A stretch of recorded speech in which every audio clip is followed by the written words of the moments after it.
স্বামী স্ত্রী ব্যবহারের পরে যদি কেউ গোসল করে, যত ফোঁটা পানি পড়বে প্রত্যেক ফোঁটা একটা করে সওয়াব হবে। তো নিজের স্বামী বাদ দিয়ে যদি অন্য লোকের সাথে কোনো গুনাহে লিপ্ত হয়ে এই গোসল করে, যত ফোঁটা পানি পড়বে তত কবিরা গুনাহ। বহু মহিলারা এরকম গোপন গুনাহে লিপ্ত আছে এই দেশে। আল্লাহ সম্মানিতা মা বোনদেরকে তুমি কুদরতি হাতে বাঁচাও, বলেন আমিন।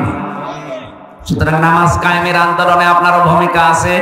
সামনে যদি সুযোগ পান এই ভূমিকা কাজে লাগাবেন।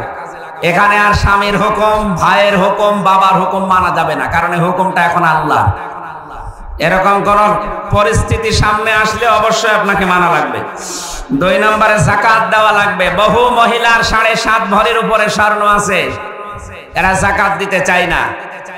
সম্মানিতা মা বোনেরা, যাদের শাড়ি 3টার উপরে আছে, নিজে একটা 2টা শাড়ি তো পরা লাগে, আর একটা আপনি কোনো অনুষ্ঠানে যাওয়ার জন্য রেখে দিয়েছেন, এর বাইরে যদি কোনো শাড়ি 8টা 10টা 15 20টা থাকে, ওইটাকে আপনার যাকাত আদায় করা লাগবে। অথচ এক একজনের শাড়ি মনে হয় 100-200টা শাড়ি রেখে দিয়েছে আলমারিতে, ও জীবনে কোন দিন পরবেও, এরপরও অনুষ্ঠান আসলে স্বামীকে বলে আমার নতুন পোশাক লাগবে। আপনি মানুষ? ওই দিন এক স্বামী চিল্লাচ্ছে, ওইটার যাকাত আপনি গরিব মানুষ আছে আপনার আত্মীয় স্বজনের ভেতরে, 3টার পরে যেগুলো থাকবে আপনার যেটা পছন্দ হয়, এরকম পছন্দনীয় জিনিস আপনি ওইটাকে দিয়ে দেবেন। কারণ লান তানালুল বিররা হাত্তা তুনফিকু মিম্মা তুহিব্বুন, যতক্ষণ তোমরা নিজের পছন্দ করা জিনিসকে মানুষকে না দেবে ততক্ষণ সওয়াব পাবে না। সুতরাং আপনি সিঁড়ি একেবারে নষ্ট হয়ে গেছে, ওইটা দিয়ে দিলেন, সওয়াব তো দূরের কথা আরো গুনাহ হয়ে যাবে। আশা করছি আপনারা পোশাক আশাক অতিরঞ্ছিত করে নিজের স্বামীকে বিপদে ফেলবেন না। যতটুকু প্রয়োজন অতটুকু করেন। এটা রেকর্ড হচ্ছে তো, এই জন্য বারবার বলছি, আমার ম্যাডামও যেন শোনে। সম্মানিত মা বোনেরা, সময় চলে যাচ্ছে। যাকাত অনেকেই মনে করে আমি 7.5 ভরির উপরে আর সোনা কিনবো না, 7 ভরি কিনে রেখে দেয়, যে 7.5 ভরি হলে আবার যাকাত দেওয়া লাগবে। আপনার চালাকি আল্লাহ বোঝে। বাংলাদেশ, ভারত, পাকিস্তান, এই সমস্ত গরিব দেশ, এই দেশগুলোর জন্য যাকাতের মাসলা আলেম ওলামা যারা আছেন, ওলামা একরাম দিয়েছেন। এদেশের স্বর্ণের হিসাবটা তারা বাদ দিয়েছেন, তারা দিয়েছেন রূপার হিসাব। 52.5 ভরি রূপা বাংলাদেশে এখন আমার মনে হয় খুব বেশি হলো 1,05,000 টাকা আসে। 52.5 ভরি রূপার দাম 1,05,000। 1,05,000 টাকার যদি আপনার কাছে থাকে, সে স্বর্ণ হোক, রূপা হোক, ব্যাংকের টাকা হোক, বাক্সের ভেতরে ছোট ব্যাংকে, সব মিলে 1,05,000-এর উপরে যদি 1 বছর এই টাকা আপনার কাছে থাকে, তাহলে মাস্ট বি 100 টাকায় 2.5 টাকা যাকাত দেওয়া লাগবে। আশা করছি মাসলা বুঝেছেন। এটা আবার 1 বছর পার হওয়া লাগবে। যদি 11 মাস 29 দিন পার হওয়ার পরে টাকা আপনার হাতে নেই, আপনার যাকাত দেওয়া লাগবে না। পুরা 12 মাস পার হওয়া লাগবে। 1,05,000 টাকার সম্পদ, সে সোনা হোক, রূপা হোক, ব্যাংকের টাকা হোক, আর ওই ধার দিয়ে রেখে দিয়েছেন, ওই টাকা পান আর না পান, যতক্ষণ পাবেন না ততক্ষণ না, যখন আপনি হাতে পেয়ে যাবেন তখন আপনি মালিক। মাসলাটা আবার বলছি, যাকাতের নিয়ম হচ্ছে 52.5 ভরি রূপার দাম অনুযায়ী যা সম্পদ হয়, এই সম্পদ আপনার কাছে 1 বছর থাকা লাগবে। কিন্তু এটা আবার ব্যবহারিক জিনিস হলে হবে না। আপনি নাকে, কানে, গলায়, হাতে, পায়ে যে জিনিসগুলো ব্যবহার করেন, এগুলো বাদ, এগুলোর যাকাত নেই। কিন্তু যেগুলো রেখে দিয়েছেন, ওটা যদি 1 বছর পার হয়ে যায়, ব্যবহার করেন না, শুধু ওই কালে ভদ্রে সেই কোন ভাইয়ের বিয়ে হবে তখন আপনি সেজে যাবেন না, ওটা ব্যবহারিক জিনিস না, ওটা 1 বছরে হয়তো 1-2 বার হয়। তাহলে আমি বললাম নিজের মুখের, কানের, অনেকে আবার এখন এই যে নাকের ভেতরে 2 নাক ফোড়ায়, ঠোঁটের ভেতরে দিচ্ছে, আরো বাকি জায়গা কত জায়গায় ব্যবহার করছে। যেখানে ব্যবহার করেন অসুবিধা নেই, ব্যবহারিক জিনিস বাদ। একটা মোটর সাইকেল আছে আপনার, একটা সাইকেল আছে, অথবা ব্যবহারিক একটা কার, গাড়ি আছে, এটা বাদ। ব্যবহারিক জিনিসপত্র বাদ দিয়ে যেগুলো পড়ে আছে শুধুমাত্র, এটা যদি 12 মাস যদি পার হয়ে যায়, 100 টাকায় 2.5 টাকা হিসাব করে করে 1 লক্ষ টাকায় মাত্র 2,500 টাকা আছে, এইটা আপনাকে আল্লাহর রাস্তায় মাস্ট বি দেওয়াই লাগবে। যদি না দেন কিয়ামতে এই সম্পদগুলো গরম করে করে আল্লাহ পিঠের উপরে, নাকের উপরে, মুখের উপরে, বুকের উপরে ছাকা দেবে জাহান্নামের আগুনে পুড়িয়ে। আল্লাহ আমাদের মেনে চলার তৌফিক দিও। 3 নম্বরে পেয়েছি ওয়াতিউনাল্লাহ ওয়া রাসূলা, আল্লাহ এবং রাসূলের আনুগত্য করা লাগবে। ইন্নামা ইউরিদুল্লাহু লিইউযহিবা আনকুমুর রিজসা আহলাল বাইত, আল্লাহ বলেন আমি আহলে বাইত যারা আছে দুনিয়ায়, নবীর উত্তরাধিকারী কি নবীর বংশের যারা পরিবারের, এই মানুষগুলোকে আমি পবিত্র করতে চাই। তাদের শরীর, তাদের মন, তাদের পরিবার, তাদের সমাজ। আয়াতাহহিরাকুম তাতহীরা, আযকুরনা মা ইউতলা ফি বুয়ুতিকুন্না, তোমাদের ঘরের ভেতরে যেখানে আল্লাহর আয়াত এবং রাসূলের হাদিস তেলাওয়াত হয়, এই ঘরগুলো আল্লাহর দৃষ্টিতে উত্তম। সুতরাং আপনাদের উচিত হচ্ছে নিজের স্বামী, নিজের বড় ভাই, নিজের বাবা, নিজের সন্তান, এগুলোকে যেন কোরআনের আয়াত তেলাওয়াত, রাসূলের হাদিস তেলাওয়াতের মাধ্যমে ঘরটা মিনি একটা জান্নাত বানানো যায় চেষ্টা করা। এই জন্য প্রত্যেক মহিলার উচিত তার স্বামীকে দিয়ে, তার বড় ছেলেকে দিয়ে, অথবা তার বড় ভাইকে দিয়ে, তার বাবাকে দিয়ে, যারা আপনার পরিবারে আছে এদেরকে দিয়ে প্রতি সপ্তাহে অন্তত 2 দিন আধা ঘন্টা থেকে 1 ঘন্টা কোরআনের কোনো আয়াত নিয়ে, হাদিসের কোনো বাণী নিয়ে আলোচনা করা। আল্লাহ রহমত নাজিল হবে ইনশাআল্লাহ। আল্লাহ আমাদের তৌফিক দিন মেনে নেওয়ার। আমি মা বোনদেরকে বলছি, আপনার স্বামী পরিবারে কি আচরণ করবে আপনার সাথে, কোন আচরণ করবে, এই নির্দেশ আল্লাহ কোরআনে, নবীর হাদিসে আমরা জেনেছি। আমি জেলখানায় 3টা বছর বন্দী ছিলাম, বসে বসে এই বইগুলো লিখেছিলাম যে পারিবারিক জীবনে যে দাম্পত্য কলহগুলো আছে এগুলোর সমাধান কি করে করা যায়। এটা লিখেছিলাম 120 পৃষ্ঠা। ওটা বাইরে এসে এডিট করে এখন বাজারে দেওয়া আছে, এখানেও নিয়ে এসেছে, আমার মনে হয় এই গাড়িতে আছে। আপনি নিয়ে আপনার স্বামীকে দেবেন। আর স্বামীরা তো এখন নেই, ওরা নিয়ে মনে হয় রাতের বেলা আপনাকে দিয়েছে। একটা মেয়েদের জন্য, একটা পুরুষের জন্য। পুরা বইটা পড়লে পুরা পরিবারটা আমার মনে হয় যদি সেট করতে পারে একটা মিনি জান্নাত হবে ইনশাআল্লাহ। আল্লাহ মেয়েদেরকে ওই যে সাদা গাড়ি থেকে যাওয়ার সময় নিয়ে যাবেন। মাত্র আমরা খরচটা রাখছি, রাতের বেলা ওরা 150 করে বলেছিল, আমার 150 করে মেয়েদের টাকা পয়সা নেই, ওই মাত্র 100 টাকা করে নিয়ে যাবেন যদি টাকা থাকে।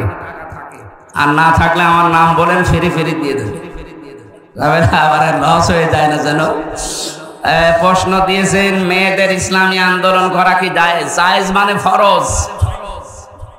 এটা সূরা তাওবার 73 নম্বর আয়াতে আছে, 71, 72, 73 নম্বর আয়াতে আছে। নারী হোক পুরুষ হোক, দিন কায়েমের জন্য তার স্ব জায়গায় থেকে চেষ্টা করা ফরজ। কে বলেছে জায়েজ? এটা ফরজ কাজ। আল্লাহ আমাদেরকে এটা বোঝার। আপনি সূরা তাওবার 71, 72, 73 নম্বর আয়াতের তাফসীর আছে ইবনে কাসির, ফি জিলালিল কোরআন, এগুলো দেখে দেখে বাংলায় পড়েন, দেখেন পেয়ে যাবেন।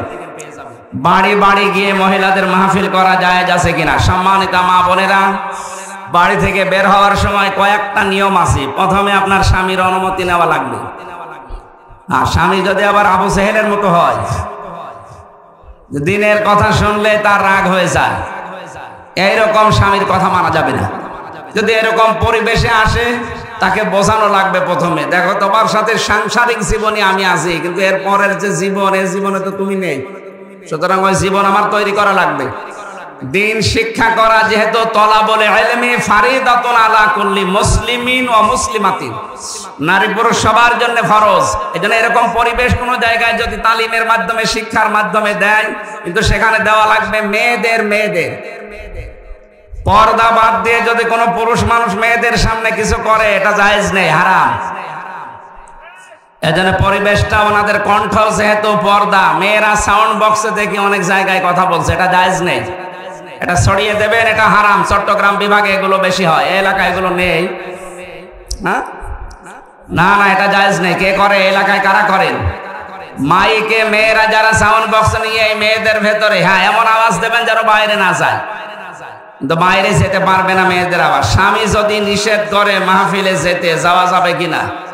আপনার দিন শিক্ষার জন্য মাস্ট বি, এটা ফরজ কাজ।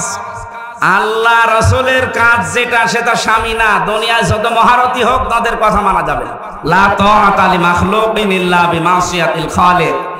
আল্লাহ রাসূলের আনুগত্যের বাইরে দুনিয়ার কোনো মানুষের হুকুম মানা জায়েজ নেই। হুজুর আপনার কারা জীবন বিষয়ে আলোচনা। মেয়েরা কারা জীবন শুনে কি করবেন? আপনার স্বামীরা শুনেছে কালকে রাতে, আপনাদের শুনে কি আপনার লাভ আছে শুনে? না, কারা জীবন আমারে তো রেখেছিল ফাঁসির কন্ডেম সেলের ভেতরে, কারাগারে না তো জেলখানায় যাওয়া তো কোনো ঝামেলা না, সারাদিন ঘুরে বেড়ানো যায়। তা আমরা তো ছিলাম সেলের ভেতরে, 24 ঘন্টা আমরা বন্দী থাকতাম। অন্যের কাছে ব্যবসার জন্য টাকা দেওয়া হলে ওটাকে যাকাত দিতে হবে। হ্যাঁ, ওই টাকা যদি আপনি হাতে পান তাহলে, হাতে যতক্ষণ না পাবেন ততক্ষণ দেওয়া লাগবে না। তাই বলে ধান্দা খুলে বসেন না যে যাকাত তো দেওয়া লাগবে না, খালি দিয়ে রাখি। এই এলাকায় এই নিয়মটা আছে মেয়েদের ভেতরে যে টাকা ছেড়ে রাখে আর মাসে মাসে টাকা আসে, সুদ যেটা। আমার মনে হয় এলাকায় নেই, এর বলার দরকার নেই। বাচ্চা বন্ধ রাখা যায় আছে কিনা লাইভেরিয়েশন করে রেখেছে, তাদের অবস্থা কেমন হবে এবং হজ কবুল হবে কিনা? সম্মানিত মা বোনেরা প্রশ্ন দিয়েছেন, এক একটা পৃষ্ঠায় 3টা করে। কারা গয়রা বাচ্চা বন্ধ রাখা যায় আছে কিনা, এটা কিছু মাসলা আছে। এখন কি আর সময় হবে? কয়টায় আজান হবে?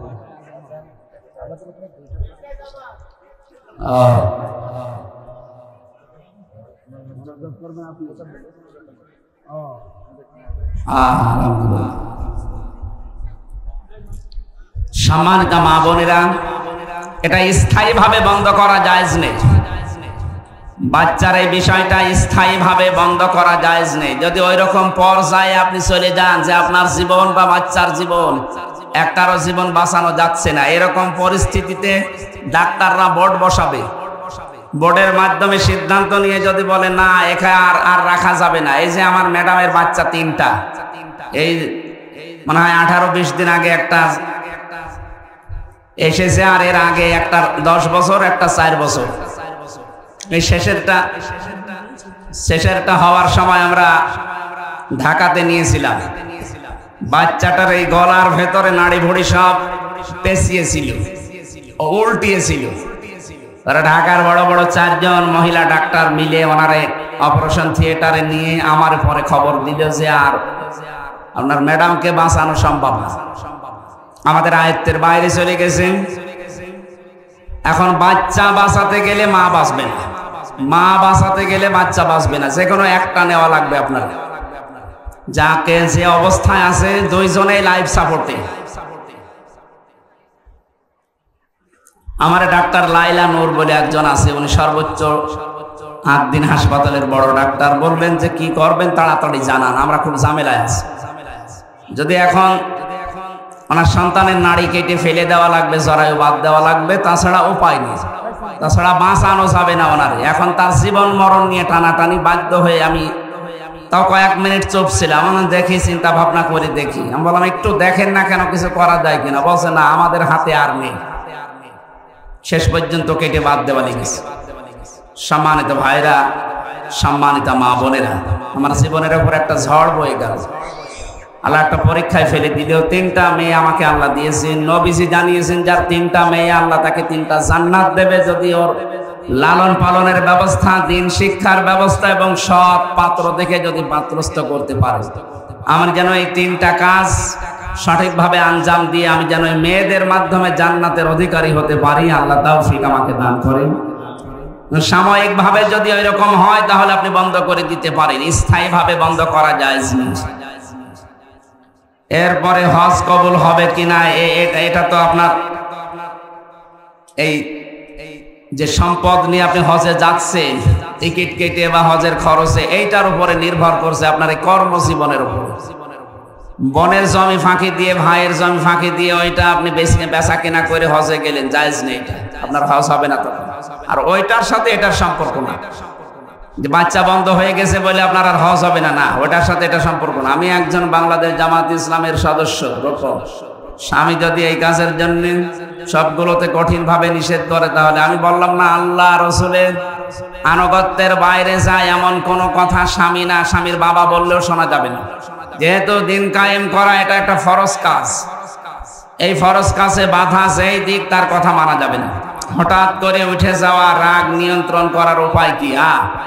এক্ষেত্রে কোরআন হাদিসের নিয়ম হচ্ছে খুব বেশি যদি রাগ হয়ে যায়, আপনি প্রথমে দাঁড়িয়ে থাকলে যদি বসে পড়বেন, বসে থাকলে আপনি শুয়ে পড়বেন, এরপরও যদি রাগ না কমে তাহলে ওযু করবেন, এরপরে যদি রাগ নিয়ন্ত্রণ না হয় তাহলে আপনি আউযু বিল্লাহি মিনাশ শাইতানির রাজিম পড়বেন, এরপরেও যদি রাগ না কম হয় তাহলে আপনাকে মারা ছাড়া আর উপায় নেই।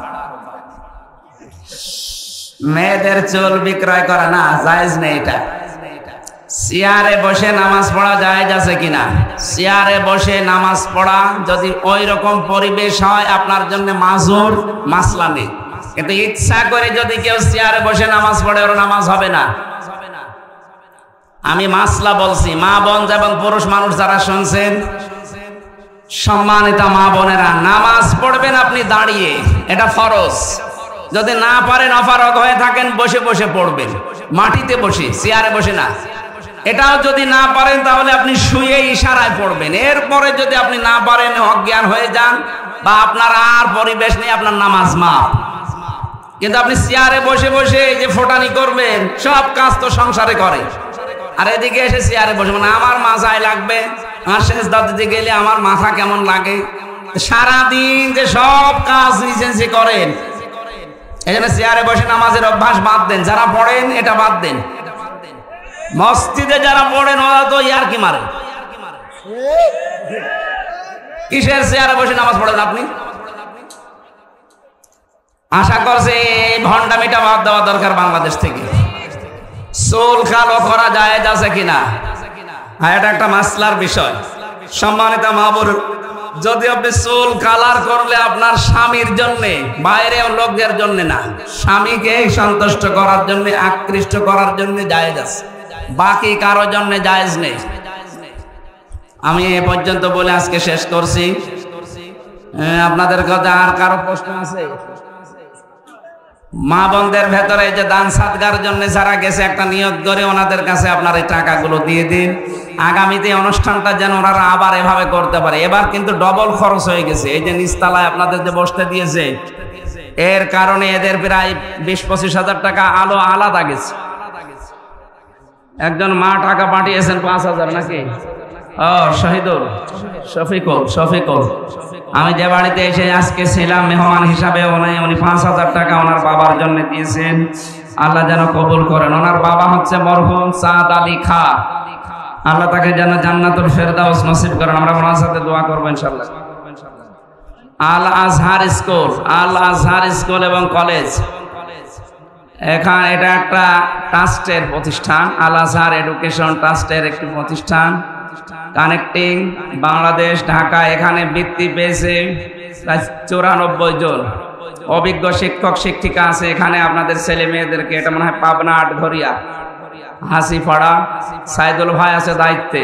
আপনারা ছেলে মেয়েদেরকে ইসলাম শিক্ষার জন্য এবং জেনারেল আরবি দুইটা মিলে শিক্ষার জন্য এখানে পাঠাবেন। অনেকগুলো শিক্ষক শিক্ষিকার নামও এখানে দিয়েছেন।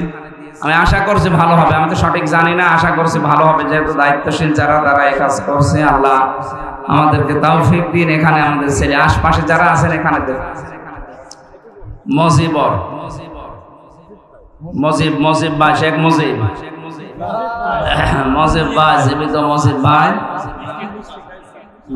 দোকান থেকে মিষ্টি পাঠিয়েছে, উনি 2,500 টাকা পাঠিয়েছে। আল্লাহ কবুল করুন, আমিন। আমি আশা করছি মেয়েদের জন্য সেই বইটা পারিবারিক জীবন নিয়ে লিখেছি, দাম্পত্য, অবশ্যই এটা নিয়ে যাবেন আপনার জন্য। আমি কালকে রাতের চাইতে 50 টাকা কমিয়ে দিয়েছি, মাত্র 100 টাকা করে নিয়ে যাবেন। টাকা যদি নাই থাকে একেবারে যা আছে তাই দিয়ে বাড়ি নিয়ে যাবেন, অবশ্যই নিয়ে যাবেন, আর পোড়াটা পড়বেন। আজকের মতো শেষ করলাম। এখন যিনি আছেন দায়িত্বে, আমাদের মাওলানা মোজাম্মেল হক, আমাদের দায়িত্বশীল, উনি আপনাদের নিয়ে একটু আল্লাহর কাছে মোনাজাত করবেন। সাদ আলী খান, ওনার নামে দোয়া হবে ইনশাআল্লাহ। আসসালামু আলাইকুম ওয়া রাহমাতুল্লাহ।